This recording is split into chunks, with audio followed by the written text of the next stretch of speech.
In the name of God in whom we live and move and have our being. Amen. Amen. Please be seated.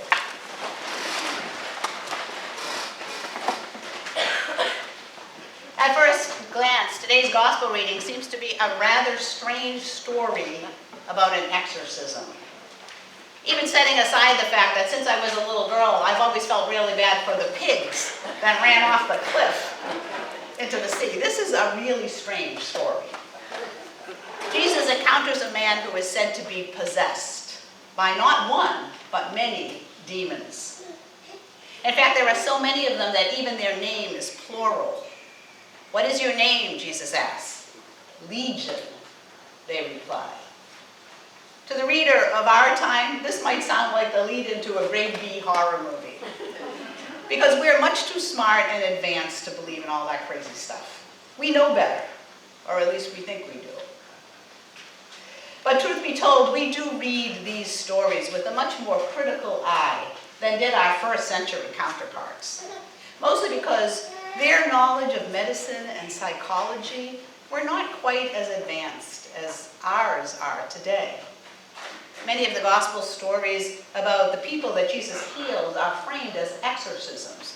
But to us, it would seem clear that most of them were less about demon possession and more about physical and mental illness.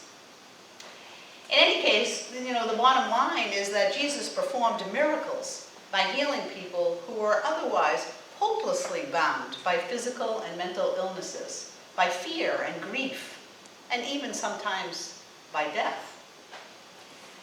Whenever I read the story about the Gerasene demoniac, as he's called, I immediately think about many of the people who I used to work with in the shelter system in Boston, especially the ones who were profoundly mentally ill.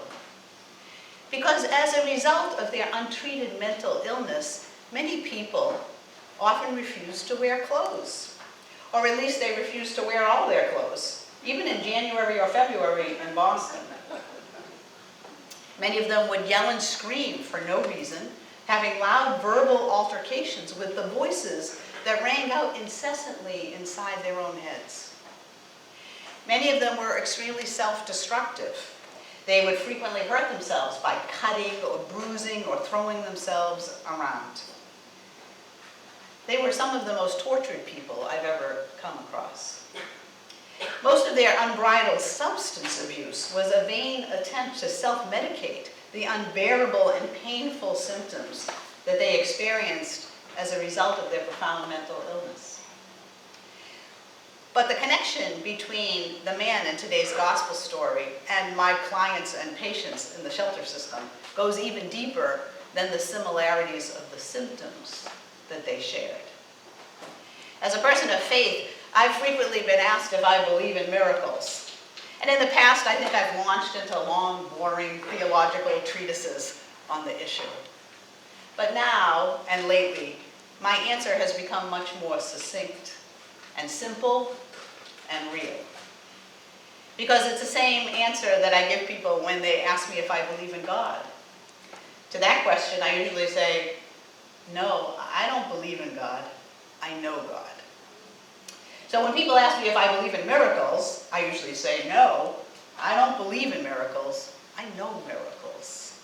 That is to say that I know people who are miracles. So I'd like to tell you about one of them, who was just like the man in today's gospel story, just like him. His name was Frankie. Frankie was a more or less permanent fixture in the shelter. The only times we didn't see him on a regular basis, we knew that he was either in the hospital or in prison. If we didn't see him for a longer time, we might begin to wonder if he was dead. But usually he was in some other institution being woefully undertreated in vain, inadequate attempts to try to treat either his out-of-control mental illness or some physical injury that had resulted from his out-of-control mental illness. He was one of the sickest people I've ever met.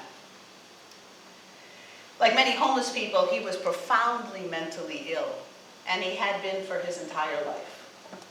He had been horribly, horribly abused, physically and emotionally, from the time that he was just a very, very young child.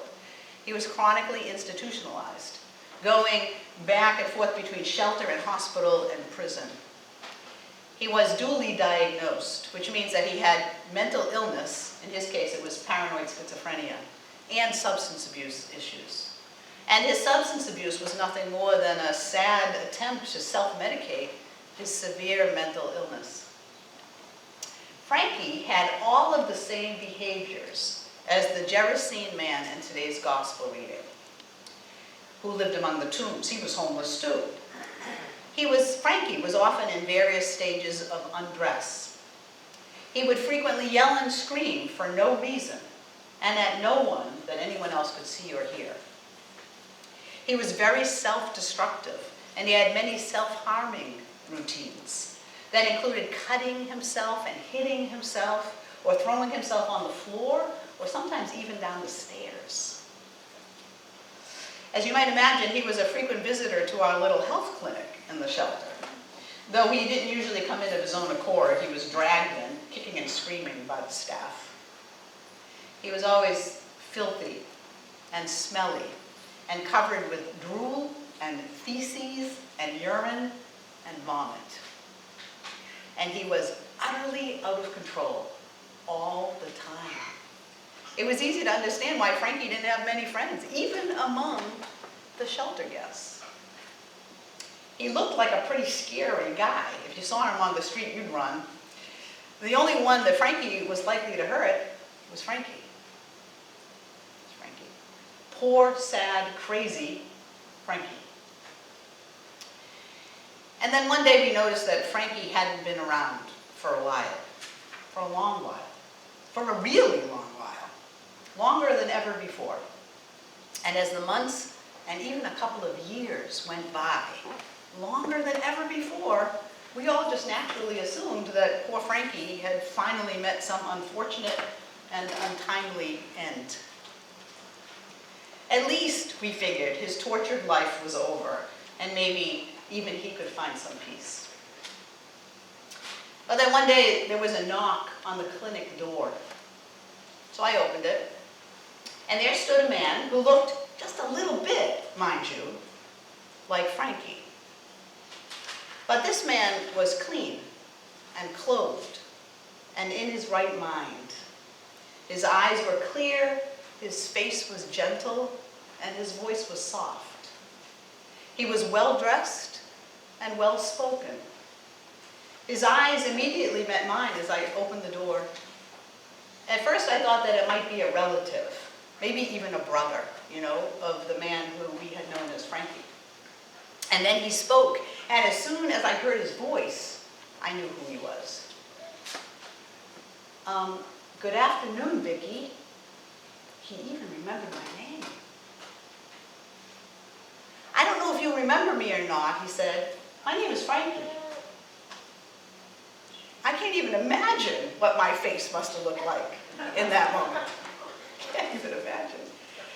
So Frankie came into the clinic, and he sat down with the doctors and nurses who were working that day, and he had a cup of tea, and he told us about meeting Jesus through some folks who were doing prison ministry while he was last incarcerated. And just like the Gerasene man, his life was utterly transformed. He got himself into treatment for both his mental illness and for his substance abuse. He got a job, he got an apartment, he got a car, he got a girlfriend, he got a life. Frankie got a life. For the first time in nearly 50 years.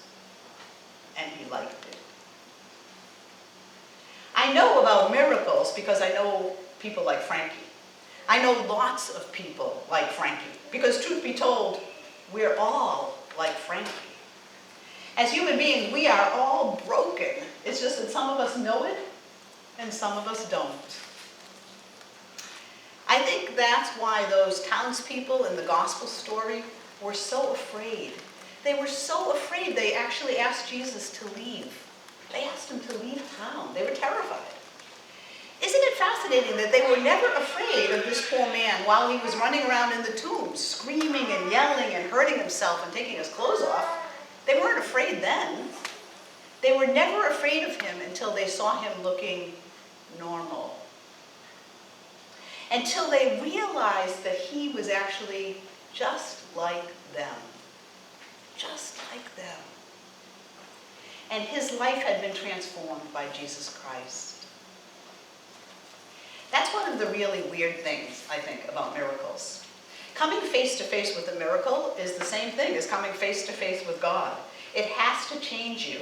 It has to make you wonder about a lot of things, including where you stand and whether you're willing to be changed by your relationship with God. And you'll either be filled with fear and ask God to go away, as the people did in today's gospel, or you'll fall down on your knees in gratitude and wonder and praise and worship the God of all miracles. And you'll ask him to stay forever. I believe in God because I know God. I believe in miracles because I know miracles. And in truth, we're all miracles, because we're all saved by Jesus Christ and we're all dearly loved by God. Because we're all the same. Even Frankie, even you, and even me. And I still feel sorry for all the pigs in the story. Amen. Amen.